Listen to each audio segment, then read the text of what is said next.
आसमान पर बादल छाए हुए थे। लोग आसमान की तरफ देख रहे थे। कितने अरसे से मौसम पर गर्मी छाई हुई थी।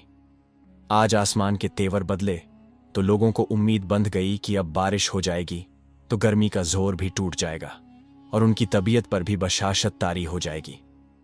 तभी इन सब लोगों ने कामरान साहब के घर की तरफ देखा। उनकी मैयत को उनकी चारों बेटियां कंधा देकर अपने घर से ला रही थीं। उनके चेहरे गम से निढाल थे, आंसुओं से भीगे हुए थे। इन सब लोगों ने एक दूसरे की तरफ हैरत भरी नजरों से देखा था। सब लोग ही जानते थे कि कामरान साहब का इंतकाल हो गया है, लेकिन कोई भी उनके जनाजे में शिरकत करने को तैयार नहीं था और न ही उनकी मैयत को कंधा देने के लिए। सब कह रहे थे कि उसकी लाश गल सड़कर खत्म हो जाएगी, कोई उसकी मैयत को कंधा देने नहीं आएगा। उसने जिंदगी में जो गुनाह किए, जो अपनी बेटियों के साथ नाइंसाफी की, जो उन पर जुल्म किया, जो गलत किया, उस सब के बाद तो उस इंसान की तरफ हमदर्दी से निगाह भी नहीं करनी चाहिए और न ही उसके बारे में सोचना चाहिए।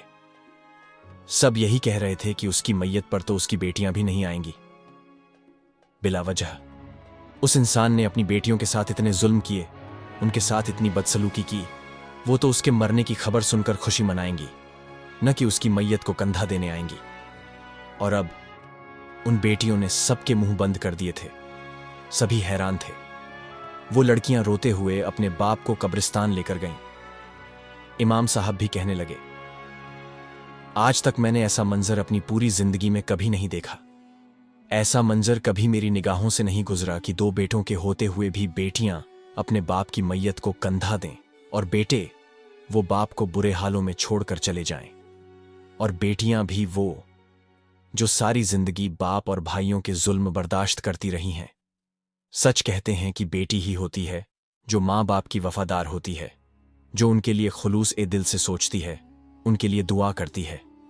बेटे तो जायदाद के चक्कर में एक दूसरे से लड़ झगड़ने लगते हैं। कामरान साहब की बड़ी बेटी शकीला इमाम साहब से कहने लगी, इमाम साहब, आप मेरे बाप का जनाजा शुरू करें। लोग उनकी मैयत का तमाशा देख रहे थे, उनकी बेहुरमती कर रहे थे। न तो किसी ने उन्हें गुस्ल दिया, न ही कोई उनकी तदफीन के लिए तैयार हुआ। हम बेटियां खुद ही अपने बाप की कब्र भी खोद लेंगी। अब गांव के कुछ नौजवान उन लोगों की मदद के लिए आगे बढ़े थे। कहने लगे, हम आपके वालिद साहब की मैयत को गुस्ल देंगे और हम खुद उनकी तदफीन का इंतजाम कर देंगे। वो लड़कियां एक बार फिर जमीन पर बैठकर रोने लगीं। कहने लगीं, ये काम तो मेरे भाइयों को करना चाहिए था, मगर वो अपनी जिंदगियों में मग्न हैं।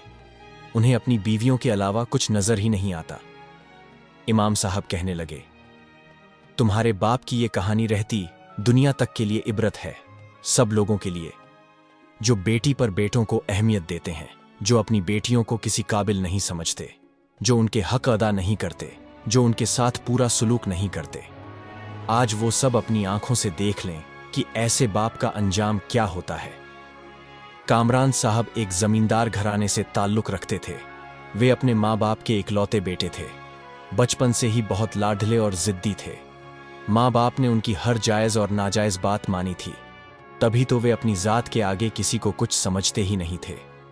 माँ बाप ने उनकी शादी भी एक सीधी सादी लड़की से कर दी थी, जो उनकी हर बात पर आमीन कहती थी, कभी किसी बात से इत्तेफाक नहीं करती थी। यही वजह थी कि कामरान साहब की तबीयत में दिन ब दिन जिद्दीपन आता जा रहा था। खुदा ने उन्हें 4 बेटियों की रहमत से नवाजा था।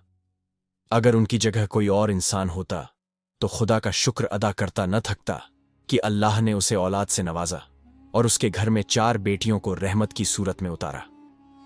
मगर वे तो बेटियों को बोझ समझते थे, उनसे नफरत करते थे। अपनी बीवी से लड़ते झगड़ते और कहते कि तुमने मेरे लिए सिर्फ बोझ ही पैदा किया है, तुम कभी भी मुझे खुशी नहीं दे सकती। कामरान साहब की बीवी सकीना बेगम हर वक्त रोती रहती थीं। अल्लाह से यही दुआ करती थीं कि अल्लाह उन्हें बेटों की नेमत से नवाज दे ताकि उनके शौहर का गुस्सा उतर जाए। और फिर एक दिन अल्लाह ने सकीना पर अपना करम कर दिया। सकीना हर वक्त रोती रहती थीं, अल्लाह से बेटे की ही दुआ मांगती थीं। बेटियां हसरत से माँ को देखतीं और कहतीं, माँ, क्या आप हमसे प्यार नहीं करतीं? क्या हम आपको अच्छी नहीं लगती कि आप हर वक्त भाई के लिए दुआ करती रहती हैं? तब सकीना अपनी बच्चियों को अपने सीने से लगा लेती थीं और कहतीं, जितना मैं तुमसे प्यार करती हूं उतना तो शायद कभी अपने आप से भी नहीं किया। मां तो कभी अपनी औलाद से नफरत कर ही नहीं सकती। ऐसे में कामरान साहब जब इन मां बेटियों को रोते हुए देखते तो गुस्से में आ जाते और कहते, तुम लोगों ने घर में रो रो कर नहुसत फैला रखी है। कामरान साहब अपनी बेटियों पर खर्च करने के लिए अपनी बीवी को न तो पैसे देते थे और न ही उनकी जरूरत की कोई चीज लाकर देते थे। यहां तक कि उन्होंने अपनी बेटियों को स्कूल भी नहीं भेजा था। सकीना जब कहती हैं कि बच्चियों को पढ़ने का दिल करता है, बाकी लड़कियों को स्कूल जाते देखती हैं तो कहती हैं, हम भी स्कूल जाएंगे। कामरान साहब गुस्से में आ जाते और कहते, ये तुम्हारी पढ़ाई हुई पट्टी है, तुम ही इनको उल्टे कामों की तरफ लगा रही हो। मैं कहता हूं, लड़की ने पढ़ लिख कर क्या करना है? उसे अगले घर जाना है, जाकर वो मुझे क्या कमा कर खिलाएगी? अगर मेरा कोई बेटा होता तो मैं अपने बेटे पर अपनी सारी कमाई लुटा देता, क्योंकि वही तो होगा जो मेरा बुढ़ापे का सहारा बनेगा, मेरी आने वाली नस्लों का अमीन होगा। इस बार अल्लाह ने सकीना बेगम की सुन ली। उन्हें 2 जुड़वां बेटों की नेमत से नवाजा। वे बहुत ज्यादा खुश थीं कि अब शौहर का रवैया उनके साथ बहुत अच्छा हो गया था। उनका ख्याल भी रखने लगे थे, उनके लिए अच्छी खुराक भी लाने लगे थे। वे अपनी लाई हुई खुराक में से अपनी बेटियों को छुपा कर देती थीं। जिस दिन कामरान साहब ने अपनी बीवी को अपनी दोनों छोटी बेटियों को दूध पिलाते देखा तो वे गुस्से में आ गए। कहने लगे, इतना महंगा दूध मैं तुम्हारे लिए लाया था ताकि तुम्हारी सेहत अच्छी हो, तो तुम मेरे बेटों का अच्छे से ख्याल रख सको, मगर तुम इन मनहूस मारियों पर मेरा पैसा बर्बाद कर रही हो। अपनी बेटियों के लिए ऐसे अल्फाज सुनकर सकीना बेगम रोने लग गईं और कहने लगीं, बेटियां तो अल्लाह की रहमत होती हैं, हम खुश नसीब हैं कि अल्लाह ने हमें औलाद की नेमत दी। मगर कामरान साहब कहते, मैं तो बस अपने बेटों पर ही खर्च करूंगा। बेटियां तो सूखी रोटी खाकर भी पल जाती हैं, और वैसे भी उन्होंने तो अगले घर ही जाना है, खाया पिया और सब बर्बाद कर देना है। उन्हें दहेज भी देना पड़ेगा, कितना पैसा बर्बाद हो जाएगा इन चारों पर। तो मैं भी ना, अगर पता चल जाता कि तुम सिर्फ बेटियां ही पैदा कर सकती हो तो तुम्हें चाहिए था कि उनके बचपन में ही उनका गला घोंट देती या मुझे उन्हें मारने देती, तो आज ये अजाब तो मेरे सिर पर न पड़ता। सकीना बेगम 2 साल जिंदा रहीं। उन्हें अचानक एक मौजी बीमारी ने आ घेरा था।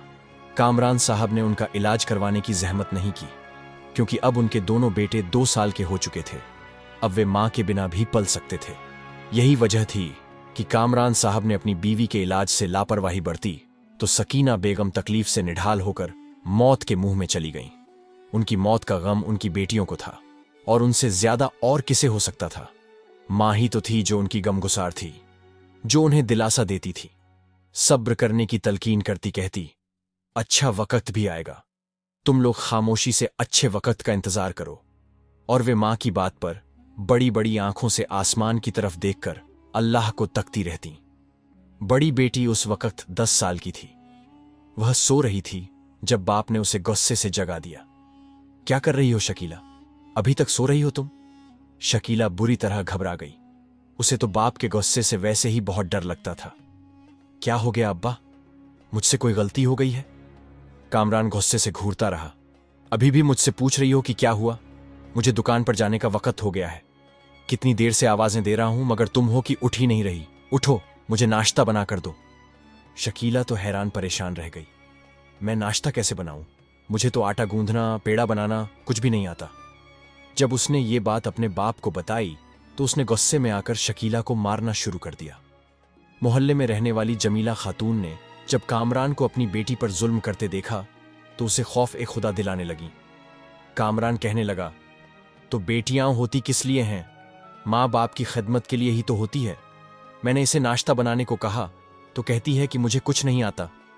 जमीला बोली, भाई साहब, वह सिर्फ 10 साल की बच्ची है, अभी उसे घरदारी का क्या पता। आप उसे कुछ वक्त दें, मैं खुद उसे सब कुछ सिखा दूंगी। तब तक आप बाहर से खाना ले आया करें। कामरान साहब बोले, ठीक है, तुम उसे खाना बनाना और घर के सारे काम सिखा दो, तब तक मैं अपना और अपने बेटों का कोई ना कोई बंदोबस्त कर ही लूंगा। रात को जब कामरान साहब घर आए तो वे ताज़ा खाना लेकर आए थे। उन्होंने खुद भी खाया और अपने बेटों को भी खिलाया, जबकि चारों बेटियां बाप के मुंह की तरफ देखती रहीं। छोटी सना कहने लगी, अब्बा, हमें भी भूख लगी है, हमने सुबह से कुछ नहीं खाया। कामरान साहब एक बार फिर गुस्से से दहाड़े। अगर तुम लोगों को भूख लगी है तो जाकर मर जाओ। मैं क्या करूं? कल का बचा कुचा होगा, वही खा लो। मगर घर में तो सिर्फ सूखी रोटियों के टुकड़े पड़े थे। शकीला बोली, मैं जल्दी रोटी बनाना और सारे काम सीख लूंगी। एक काम करती हूं, ये सूखी रोटियां पानी में भिगोकर खुद भी खा लेती हूं और अपनी छोटी बहनों को भी दे देती हूं। वे तीनों बहनें सूखी रोटियां खाए जा रही थीं और साथ रोए जा रही थीं। शकीला उन्हें दिलासा दिए जा रही थी। अगले दिन उसने दिल लगाकर काम करना शुरू कर दिया था। अपने छोटे छोटे हाथों से आटा गूंदना और रोटी बनाना उसके लिए बहुत मुश्किल काम था। मगर क्या करती कि बाप और भाई तो पेट भरकर खाना खा लेते थे, मगर वे चारों बहनें भूखी रहती थीं। उसे अपनी बहनों की भूख देखी नहीं जाती थी। अब जब उसने रोटी बनानी शुरू कर दी तो पहले दिन जब बाप के लिए रोटी बनाकर लाई तो वह एक बार फिर से गुस्से से चिल्लाने लगा, ये रोटी बनाई है तुमने या किसी मुल्क का नक्शा? रोटी के चारों तरफ किनारे निकले हुए हैं। मां खुद तो मर गई, मगर इस मुसीबत को मेरे सिर पर डाल गई। इतनी बड़ी हो गई हो, अभी तक दम की रोटी बनाना भी नहीं आता। शकीला ने यूं मार खाते रोते धोते रोटी गोल बनाना और खाना अच्छा बनाना भी सीख लिया था। जब जमीला बेगम इन बहनों की हालत देखती तो आंसू पोंछने लगती। कहती, तुम्हारा बाप बहुत जालिम है जिसे तुम बच्चियों पर रहम नहीं आता। अरे वह इंसान है या दरिंदा? मैं कहती हूं, क्या उसे खुदा का कोई खौफ नहीं? कोई है जो उसे यह बताए कि वह किस कदर गलत काम कर रहा है? उन दिनों कामरान साहब ने घर में गैर औरतों को भी लाना शुरू कर दिया था। अब जब उनकी बीबी नहीं रही थी तो उन्हें खुली छूट मिल गई थी। वह जब चाहते, जहां चाहते, जिसके साथ चाहते मनमानी करते। कोई उन्हें रोकने वाला नहीं था, न ही कोई पूछने वाला। अगर सकीना बेगम जिंदा होती तो भी वह अपने पति से कुछ नहीं कह पाती, बस चुपचाप एक कोने में पड़े आंसू बहाती रहती। जब मोहल्ले के लोगों को कामरान साहब के इन कृत्यों के बारे में पता चला तो उन्होंने कामरान साहब को रोका। कामरान साहब, इस मोहल्ले में यह सब नहीं चलेगा। यहां पर शरीफ लोग रहते हैं और आपके घर में भी तो आपकी 4 बेटियां हैं। आप ये गुनाह अपने घर में कैसे ला सकते हैं? कैसे पाप को अपने घर का रास्ता दिखा सकते हैं? लोगों की ऐसी बातें कामरान साहब को भड़काती थीं। वह कहते, अगर किसी गुनाह ने मेरे घर का रास्ता देखा और अगर मेरी किसी बेटी ने गलत काम किया तो उसी दिन मैं उसकी जान ले लूंगा, उसे मौत के घाट उतार दूंगा। मैं अपनी बेटियों से ऐसी कोई बेइज्जती बर्दाश्त नहीं करूंगा। अब वह अपनी बेटियों पर शेर की निगाह रखने लगे थे। मोहल्ले वालों की बातों की वजह से वे घर में किसी औरत को नहीं लाते थे, मगर बाहर क्या करते थे कोई इसके बारे में कुछ नहीं जानता था। घर में वे फल लेकर आते और अपने दोनों बेटों को अपने सामने बिठाकर खिलाते। बेटियां उनकी तरफ देखती रहतीं। बेटियों के लिए घर में अलग से दाल साग बनता था। शकीला से कहते, यह मांस मेरे और अपने भाइयों के लिए रख दो और यह दाल तुम बहनों के लिए है। 3 दिन तक तुम लोग यही दाल पकाकर खाओ। रोज रोज तुम लोग नया ताज़ा खाना बनाओगी तो और ज्यादा खर्चा हो जाएगा। घर में फ्रिज तो था, मगर उस पर भी कामरान साहब ने ताला लगा रखा था। इस तरह शकीला खाना बाहर ही रखती। दूसरे दिन गर्मी की वजह से खाना बासी हो जाता। शकीला जब इसकी शिकायत करती तो जवाब में उसे थप्पड़ और ठोकरें खानी पड़ती।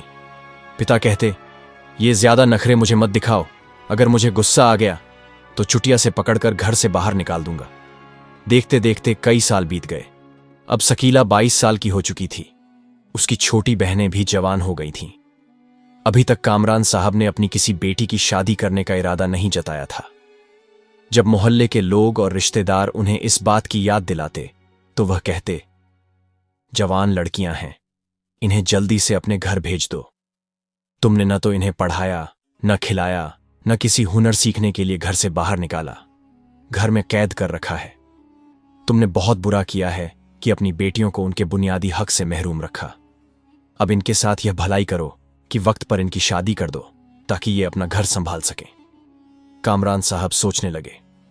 उन्होंने कहा, अगर बेटी की शादी कर दी तो दहेज भी देना पड़ेगा और यह भी हो सकता है कि वे लोग जायदाद में से अपना हिस्सा भी मांगे। एक काम करता हूं, अपनी बेटियों की शादी ऐसे घराने में करूंगा जो लोग बहुत ज्यादा जाहिल हों, जिन्हें हक के बारे में बिल्कुल भी पता ना हो और जो दहेज का भी कोई दावा ना करे। इसी मकसद के लिए उन्होंने रिश्ता वाली को पैसे दिए और कहा, जैसा रिश्ता मैं चाहता हूं वैसा ही मुझे लेकर आओ। एक दिन रिश्ता वाली आई तो एक गांव के जमींदार का रिश्ता लेकर आई, जो उम्र में बहुत बड़ा था। जब कामरान साहब को पता चला कि वे लोग न केवल दहेज नहीं मांग रहे बल्कि शादी के बदले बड़ी रकम भी दे रहे हैं, तो उनकी खुशी की कोई सीमा नहीं रही। उन्होंने कहा, यह तो मेरी सोच से भी ज्यादा फायदे का सौदा हो गया। मैं तो बस चाहता था कि बेटी की शादी ऐसी हो कि लोग दहेज न मांगे। यह तो मेरे ख्याल में भी नहीं था कि शादी के बदले मुझे इतनी बड़ी रकम भी मिल सकती है। अब मैं अपनी तीनों बेटियों की भी ऐसी ही शादी करूंगा, उनका भी ऐसा ही सौदा करूंगा। मैं तो समझ रहा था कि ये चारों मेरे किसी काम नहीं आएंगी, मगर ये तो मेरे बहुत काम आने वाली हैं, मुझे बहुत सारा पैसा दिलाएंगी। जब शकीला को पता चला कि उसका रिश्ता एक बहुत बड़ी उम्र के आदमी से तय हो गया है, तो वह बुरी तरह रोने लगी। उसकी तीनों बहनें कहने लगीं, बाजी, तो इस शादी से इनकार कर दो। इतनी बड़ी उम्र के आदमी के साथ कैसे रहोगी? यहां अब्बा के जुल्म सहे हैं, क्या वहां पति के जुल्म भी सहोगी? शकीला ने कहा, बहनों, मेरी किस्मत में यही लिखा है, मुझे अपनी किस्मत को स्वीकार करना होगा।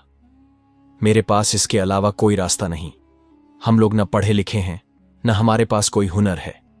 ऐसे में अच्छे घरानों से रिश्ते हमारे लिए आ ही नहीं सकते। मैं अल्लाह से दुआ करती हूं कि जो मेरे नसीब में लिखा है वह मेरे लिए बेहतर हो। अल्लाह मुझे इज्जत दे, मान दे और मेरी जिंदगी की जो कमी रह गई है वह पूरी हो जाए। शकीला की शादी का दिन भी आ गया। शादी वाले दिन भी बाप ने अपनी बेटियों को नया कपड़ा तक नहीं दिया था। शकीला, जिसकी शादी थी, वह ससुराल से आए बाराती कपड़ों में मुकब्बस थी।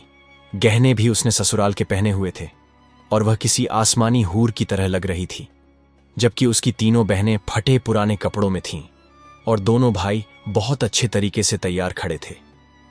शकीला की रुखसती हो गई। कुछ दिन बाद जब वह वापस आई तो बहुत खुश थी। कहने लगी, अल्लाह ने मेरी सारी दुआएं सुन ली हैं। अब मैं तुम लोगों की भी कोशिश करूंगी कि अच्छे घरानों में शादियां हो सकें और तुम लोगों को अब्बू और भाइयों के जुल्मों से निजात मिले। उस वक्त उनके दोनों भाई यूनिवर्सिटी में पढ़ रहे थे। वे दोनों पढ़े लिखे थे, अच्छी जायदाद समझते थे, मगर इसके बावजूद वे बिल्कुल अपने बाप जैसे ही निकले। उनका रवैया भी अपनी बहनों के साथ वैसा ही था, जुल्म भरा। वे उन्हें नौकरानी से ज्यादा कोई हैसियत देने को तैयार नहीं थे। कामरान साहिब ने अपने बेटों के दिमाग में यही बात बिठा रखी थी कि ये तुम्हारी नौकरान।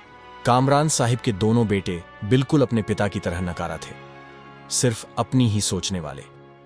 बहन उनके लिए पांव के जूते के बराबर थीं, जो सिर्फ घर के कामकाज, सफाई और उनके लिए समय पर खाना बनाने के लिए इस दुनिया में आई थीं।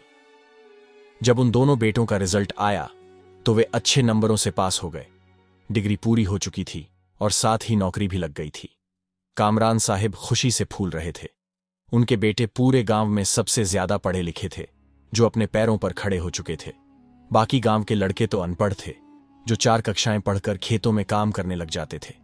कामरान साहिब को गर्व महसूस होता था।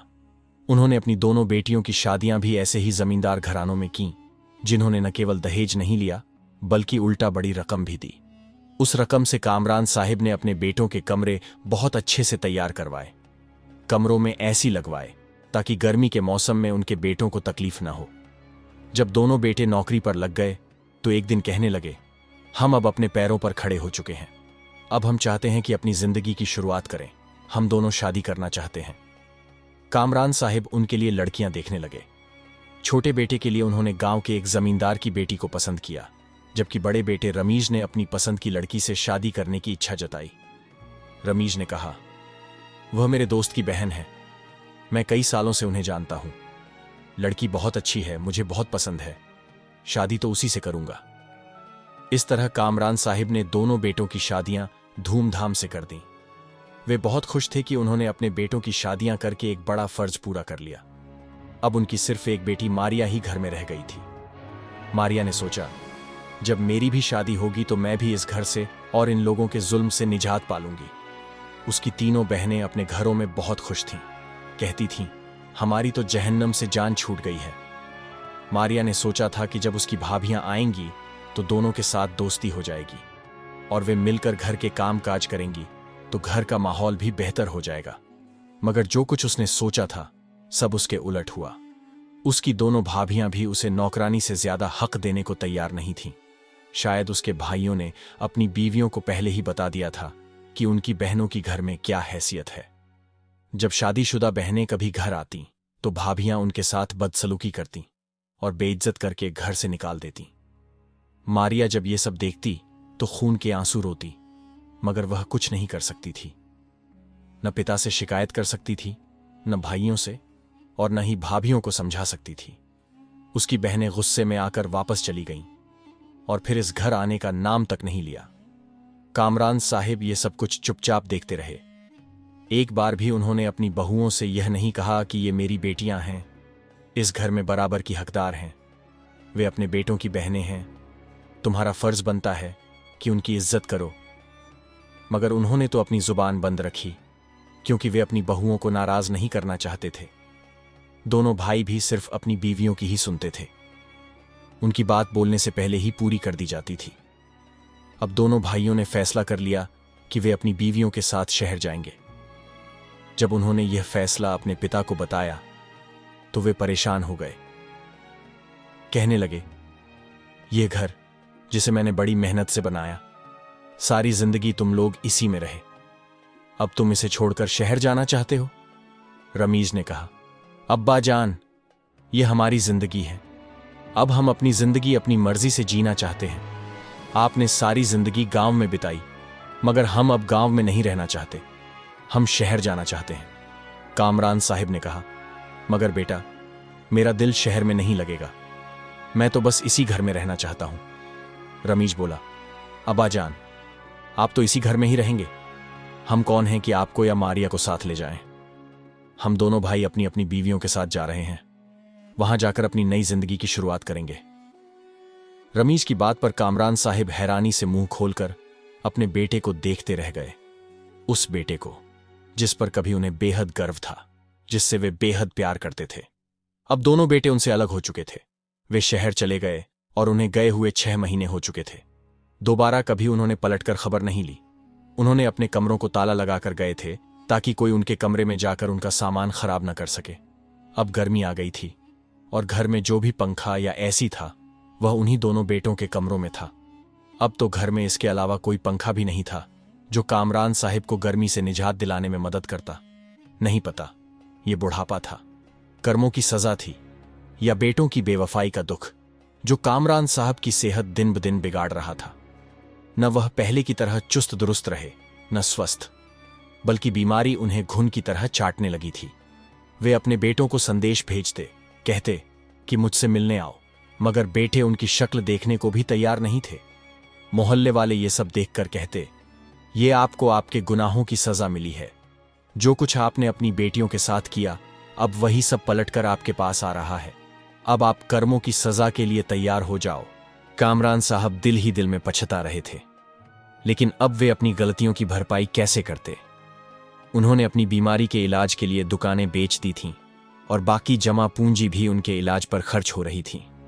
बेटे न किसी जरूरत का पूछते थे, न हाल चाल।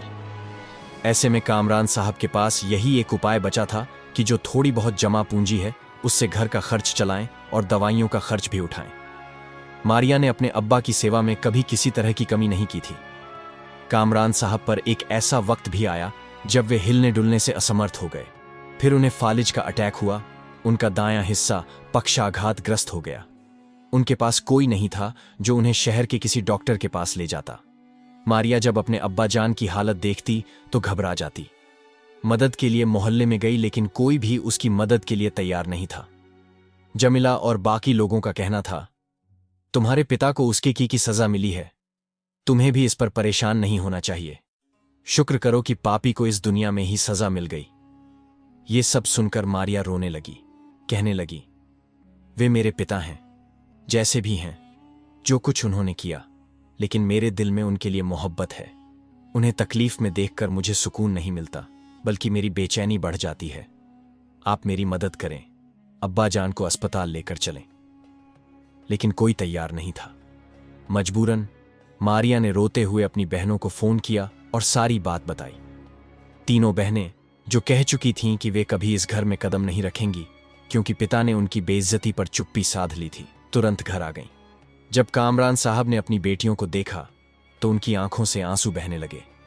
उन्हें अपनी सारी गलतियां, सारे पाप एक एक करके याद आने लगे। नहीं पता वे शर्मिंदगी के आंसू थे या शुक्राने के कि बेटियां फिर भी उन्हें छोड़कर नहीं गईं।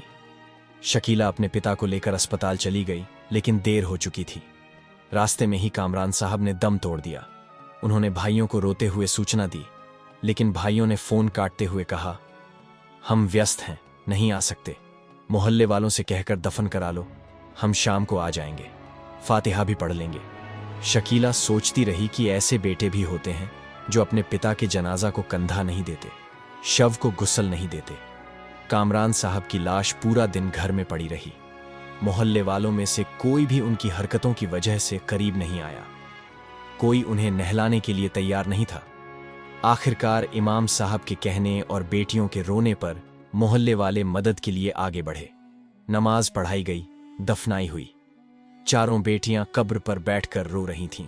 इमाम साहब बोले, अब तुम्हारे भाई आ जाएंगे ये पूछने के लिए कि जायदाद के कागजात कहाँ हैं।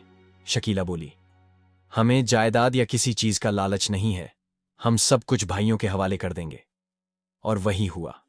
थोड़ी देर बाद दोनों बेटे अपनी अपनी पत्नियों के साथ आ गए। बहनों से कहा, शराफत से जायदाद के कागजात हमारे हवाले कर दो, वरना हम में से बुरा कोई नहीं होगा। इमाम साहब बोले, बेटे वो नहीं होते हैं जो अपने बाप की मौत वाले दिन भी जायदाद के झगड़ों में उलझे रहते हैं। बेटियां माँ बाप की आंखों की ठंडक होती हैं, दिल का उजाला होती हैं, जो मरने के बाद भी दुआएं करती हैं और जिंदगी में सेवा करती हैं। ऐसी बेटियां किस्मत वालों को मिलती हैं, लेकिन जो बेकार होती हैं वे ऐसी रहमतों की कदर नहीं करती। अगर तुम्हें खुदा ने बेटी दी है तो उसकी कदर करो, वरना अंजाम भी अपने पिता जैसा होगा, खाली हाथ। ये कहकर इमाम साहब चले गए। शकीला ने जायदाद के कागजात भाइयों के हवाले किए और मारिया को साथ ले गई। उसने फैसला कर लिया था कि मारिया की शादी वह अपने छोटे देवर से करवा देगी। रमिज और सैफ वहीं खड़े यह सब देख रहे थे। इमाम साहब के शब्द उनके कानों में गूंज रहे थे और वे सोच रहे थे, अगर कल हमारे बेटे भी हमारे साथ ऐसा ही करें तो क्या होगा।